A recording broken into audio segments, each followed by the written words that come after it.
Welcome to this episode of Entrepreneur Showcase Series brought to you by Patranya Media LLC and Parkway Media Partners. I'm your host, Patranya Poonswan, and today in studio we have an amazing entrepreneur. His name is Victor Botnari. He is the owner of Universal Motorcars, based right here in Las Vegas, Nevada. Victor, thank you so much for being here. Thank you. Good morning. Thank you for inviting me. So great to have you in studio to talk about, your passion, right? This is what you do. You work with people and their cars, and people here in Las Vegas love their cars, right? Exactly. So, Victor, Universal Motorcars, talk to us a little bit about the shop. What makes your shop different than others around town? So we're a mechanic and collision shop. Mm-hmm. We are independent shop. We don't work for insurance companies or for somebody else. We're only one shop in Vegas, and we try to be on the customer side. Yeah. We try to treat everybody, give them the best, what we can, and we implement the new technologies. We're factory trained and multiple makes and models of the car. So that's what we try to be the best. That's awesome. And, we're always looking for, new business, especially with our cars. People are very picky. They want to make sure they go somewhere where they can trust and get good service. And you say people come to Universal Motorcars, that's what they're getting. Exactly, yeah. Yeah. So tell me a little bit about you. We're talking about entrepreneurs here in this show, and people come from different backgrounds and getting to where they are. Sometimes it's expected. They've always wanted to do this. Sometimes they're doing something completely different. Has it always been your passion since you were a kid about cars? Yes, since I was 4 years old, that started to be my passion. I started working in the garage with my father. And this was not here. You grew up very far away from Las Vegas. Yes, I'm from Moldova. Which is in Eastern Europe. All right. Europe. And you grew up, and were you in the big city? Were you in a small town? No, we're in the capital, in the big city. But, over there, everybody has a house. It's like, and everybody works on their own cars. It's not like you don't take it to the garage for all these things that we do here in America, right? Exactly. Yeah. So I started learning from my father. He's a doctor, but he was fixing his car. Interesting. And that was. Do you remember the first car? What he was driving back then? Oh yes, yeah. It was a Russian car. A Russian car. A Russian small car. Yeah. That we probably never heard of or seen here in America. No, they're not. But here. do they run well? At that time, they run because there were only a few cars only. Right. Not everybody had a car. So what you remember when you were just working with your dad in the garage, like what was the thing that got you thinking, I really love this and I want to do this one day? So he didn't start working on a car until I came from school and hand him tools and showing me and teaching me little stuff. Yeah. So when I saw the car is not running, and then after working like a day or two in a car, and the car, boom, starts running and you move places, I was so fascinated. It's like magic. It's like magic, exactly. Yeah. It's a bunch of metals put together, and it moves, rolls, makes sounds, and takes you to the place you want. Yeah. And I was so fascinated, and after I grew up, I started helping one of my friends after school. With his cars, he was a mechanic, and he was a very good mechanic for Europe. In Europe, wow, he's well known. Poland police cars, they had special superchargers, and nobody was rebuilding them. They were sending to him. Oh wow! And he was fixing them and ship it back to Poland. So I learned a lot from him. Yeah. And I know your dad was a doctor. What was he interested in cars too? Even though he was a doctor, he loves cars. He loves cars too. Yes. Yeah. And but he never wanted you to be a doctor. Have you talked about that when you were growing up? I did. Yeah. I actually went one day with him on the full day to work.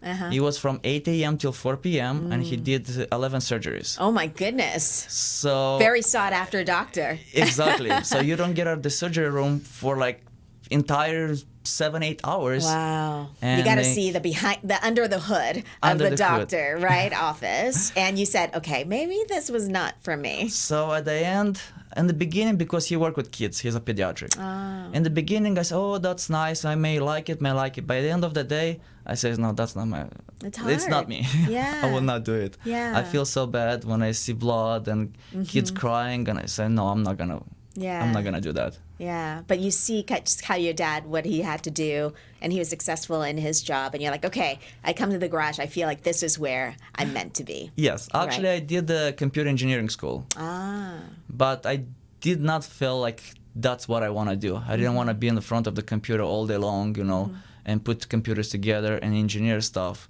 So I say I'm gonna repair cars. Yeah, and you've made a successful career, and you're coming from another country, as I have. You know, and I've talked about my story moving from Asia to here to America. What was the biggest challenge for you coming to this country and pursuing your dream? I came by myself. It was hard in the beginning, but I think if you work, if you're dedicated, and if you're motivated, then everything just goes through. It's really true what they say about the American dream, but you have to put the work in. Exactly. You have to put your work. Yeah. And what is it about Las Vegas that you thought, okay, this is a city that could make my dreams come true? Before Las Vegas, I lived 2 years in New Mexico, in Santa Fe. It was a tiny city that I got bored after a little bit. Yeah, it was okay. like a 50,000 people in the city.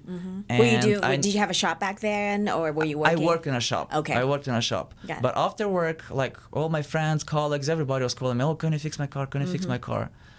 And it was so small, and I got tired of New Mexico. I said, I want to go to a bigger city where I can grow. Yeah. So I moved to Vegas in 2011. 2011. Yeah. So that's over 10 years now. Over 10 years. So did you find a shop right away? I found or- a shop Yeah. where I worked for 3 years. I helped the business owner to open the shop. Actually, we moved both at the same time. I helped him open the shop. Is he from Eastern Europe as well? No, Okay. he's local, yeah.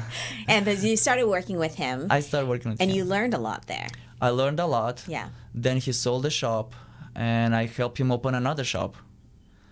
And then after a year, that shop that we opened together got back for sale, and I purchased the business. So you bought it from him. So I bought it from somebody else. Wow. And Did you I- foresee that happening? I was looking, yes. Yeah, you were thinking about it. It was I was brewing. thinking. Yeah. I was like, one day I said, okay, I want to have my own shop, Yeah. maybe multiple shops, Yeah. and start Was growing. that tough though? Just making that leap and say, okay, I'm going to be a business owner now. Did it take a while to kind of like make that decision? It didn't take me much, but I wanted to do that. Yeah. So I said, okay, if I do the first step, first couple days was going to be hard, maybe a month, maybe 2 months, and then we'll just go through. So that's what happened. It was hard in the beginning to start everything from scratch, but I made it through. And then in a year, I opened another shop. Yeah. So now you have two. Now I have 2 shops. Yeah. In total, I had 4 shops. You 2 had of them four I at sold one, it. Four at one point. Oh my goodness. And then I moved into a bigger location with Universal Motorcars, Yeah. where I could combine auto mechanic and collision. I always want to do both of them. Got it. And and recently I got another shop, which is called Busy Bots, and that one's only for mechanic side. Wow. How do you handle all this? I mean, you're your own thing, what's the secret of keeping, I guess, the engine running for this type of business? I think it's the hard work. I'm always at the shop. Yeah. I wake up at 6 o'clock in the morning. I'm opening the shop at 8, and sometimes I work till 8, 9, 10 p.m. if needed. Yeah. And what is it about? I mean, it's sad to say, we do have a lot of crashes and collisions here, right? I mean, are we living up to that bad reputation that we have that you see every day? Exactly, and it's getting worse and worse from Yeah. what I see. That's not, I mean, it's good for business, but you don't want to see those accidents. What are you Exactly. hearing from people when it comes to what they're seeing out there in the roadways? So people are getting upset. They're frustrated when they drive. Yeah. You know, a lot of people are driving drunk. Yeah. A lot of people are just not Distracted, paying attention. yeah. Distracted, exactly. And what's important, I think, health and life of the person is the most important. Right. If you're drunk, just don't drive. Get a Uber, get a taxi. It's Yeah. so many opportunities here. Even call a friend. I'm sure they will come and pick you up. Yeah. Because when you have a small dent and small scratch, it's one thing. But when I see big crashes and people are getting injured, that's sad. Yeah. And, you know, you're in the side of the business where you meet your customers and you work with them. What's been the toughest part for you in running the business or even just kind of expanding this? For people who are thinking of going into something like this, what should they be prepared for?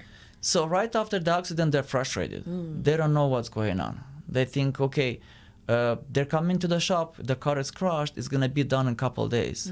It's not true. You have to Yeah. educate and explain to people, look, this takes time. Yeah.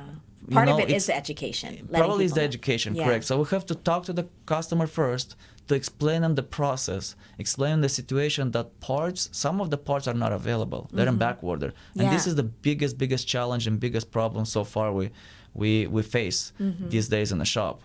And you're trying to explain that your parts will not be here until like 2-3 weeks from now. Your car, it's like 2-3 weeks of work, and this is gonna take some time to get it done. Yeah. Now, But I've been there. You know, it's like, hey, I need because people need their cars, right? I mean, this is Exactly. the town where you need your cars. You want to get it back right away, but there's a process. it is a process, and that's the hardest part. That's what it's hard for me to try to explain those people and make them understand that this is a process. Yeah. But yeah. and we do our best. We do our Yeah. best. We got a very good crew. Everybody's trained. Everybody goes through their schools, and we try to do the best we can. We open 8 to 6 every day, and I'm usually at the shop till 7, 8, 9 p.m. trying to get things taken care. You know, and we're talking here, if you're just tuning in, Victor Botnari. He is the owner of Universal Motorcars, which is located at 5585 on Spring Mountain Road. We do have some pictures of you. I think these are in your shops where you're Yeah. working. Very proud to be there working with all the cars. Yeah. Now we see, you know, one that's dealing with quite a big dent there, I think. You get all kinds of cars. Do you specialize in any types of vehicles in particular? We work on all cars, starting from like regular cars to fancy, expensive. Yeah. What's the most Bentleys and expensive stuff. car you've ever worked on? We work on Ferraris. Ferraris. Bentleys. Did you see big crashes with Ferraris?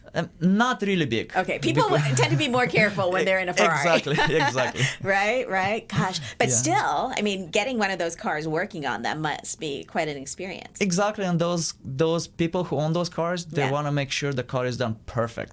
So you have to be top quality, Yeah. cleanliness and everything. Definitely. And you love this career so much. What do you see as, I mean, obviously there's so many shops here in town, and I'm sure you learn from just kind of seeing different businesses and how they operate. For people who want to go into this career, what's your advice for them? My advice is to be patient, number one. Do your trainings, because technology changes. So Like, do you, with your staff, always in the constant we're learning always in process? learning process. Yeah.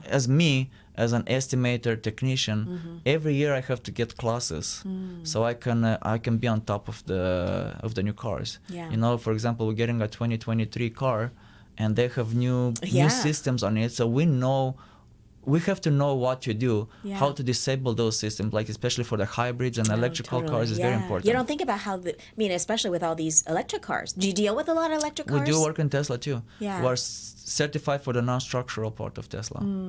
Wow, that's crazy. What's the biggest surprise that people don't think about when it comes to this career? The biggest surprise, it takes time. You You have to can't be just patient. learn overnight and be good You at cannot it. learn over time. Yeah. You have to be patient, and you have to accumulate experience. Experience is the key. Yeah, especially with so many types of cars out there. Talk to us about being here in Las Vegas compared to maybe other cities that you've seen. What is it about the city that makes it unique for this kind of auto industry? I love Vegas. Yeah. I think it's one of the best places to live, and population grows so much, and eventually you cannot live without a car in Las Vegas. That's what the thing, and Vegas is gonna grow, and there's always gonna be a demand for auto technicians, auto repair shops, and collision centers. Yeah, and you've really been recognized, and you brought a magazine with you. Talk to Yeah. us about this feature that you got placed on. Yeah, so in 2022 I was voted. And you can show us. Yeah. Hold it up. In There you go. 2022, My Vegas magazine. I was voted in My Vegas magazine top Yeah. 100 men of success your in Las car? Vegas. That's not my car. It's my friend's car. Okay. We did some repairs on it. Oh, Yeah. very nice. Is that in front of one of your That's business? in front of the business, correct. Okay. Universal Motorcars, yeah. So you was like top 100 men of success. Success in Las Vegas, yeah. Yeah. How did you feel when you got that? Oh, I feel amazed. I Yeah. was like, oh, thank you. Because you have to be voted. So Yeah. I didn't expect it in the beginning. And then I was called and said, oh, you're voted. You're top That's 100 men in Las awesome. Vegas. And you I was, also like, shocked. got Best of Las Vegas 2022 for what? What was the category there? So I balloted in 3 categories for auto service, auto collision, and body shop. And I win all 3 nominations. Oh, I my got the goodness. gold for the auto collision.